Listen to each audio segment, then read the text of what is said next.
और मथुरा में श्री कृष्ण जन्म स्थान की केशव वाटिका में होली की धूम देखने को मिली है। इस अवसर पर सीएम योगी के आदेश पर केशव वाटिका का ताला खोला गया, जिससे भक्तों को होली के मौके पर वहां पूजा अर्चना करने का मौका मिला। ये स्थान श्री कृष्ण से जुड़ा हुआ एक प्रमुख धार्मिक स्थल है और यहाँ पर होली के दौरान विशेष धार्मिक कार्यक्रम आयोजित किए जाते हैं। मौजूदा सरकार ने अप्रिय घटना होने की आशंका से शाही मस्जिद ईदगाह के ठीक पीछे श्री कृष्ण जन्मस्थान परिसर स्थित केशव वाटिका में श्रद्धालुओं का प्रवेश प्रतिबंधित कर दिया था, लेकिन आज केशव वाटिका में होली के उत्सव की धूम दिखाई दे रही है।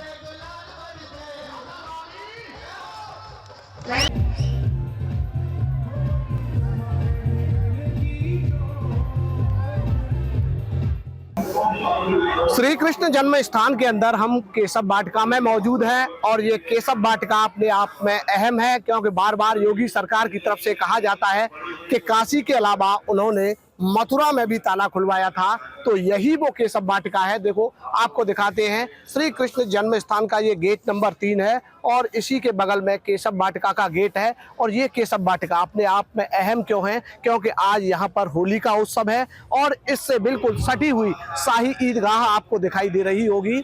आपको पूरा वाक्य बताते हैं। पूरा वाक्य, जब बाबरी विध्वंस हुआ तो बाबरी विध्वंस के बाद विश्व हिंदू परिषद ने मथुरा के बिरला मंदिर इलाके में विष्णु यज्ञ करने का ऐलान किया।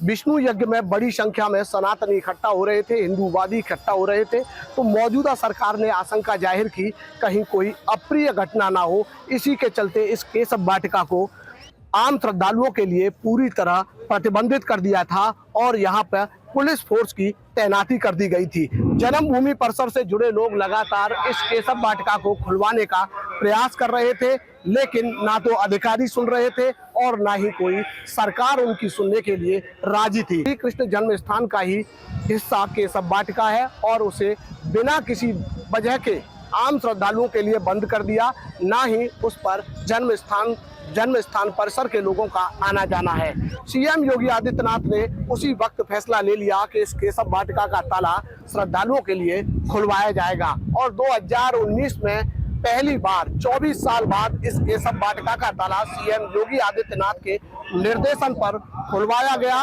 और तभी से यहाँ पर इस तरह दिव्य और भव्य होली के उत्सव की धूम दिखाई देती है। देखिए, आज ये वही केशव वाटिका है जो 24 साल तक बंद रही थी और आज बिल्कुल शाही ईदगाह से सटी है ये।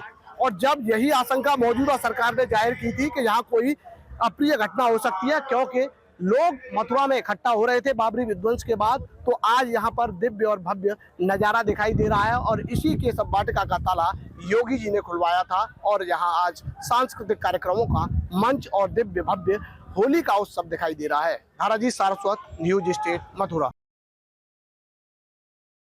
अगली खबर की बात करेंगे संभल से खबर, जहां पर सीओ अनुज चौधरी पर सांसद वर्ग का बयान सामने आया है। अधिकारियों को ऐसा बयान नहीं देना चाहिए, ऐसे अधिकारियों पर कार्रवाई होनी चाहिए। हम बयान का विरोध करते हैं। तमाम बातें उनकी ओर से कही गई हैं। आपको बता दें कि सीओ की ओर से जो बयान दिया गया था उसको लेकर कई चर्चाएं हो रही हैं और ऐसे अधिकारियों पर कार्रवाई होनी चाहिए, सांसद की ओर से कहा गया है।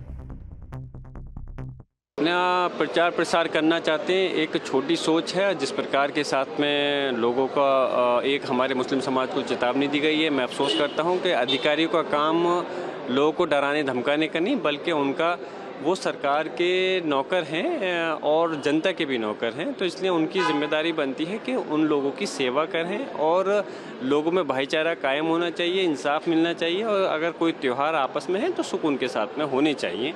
लेकिन इस प्रकार की शब्द कहना, मैं कड़े शब्दों के अंदर उनकी निंदा करता हूँ।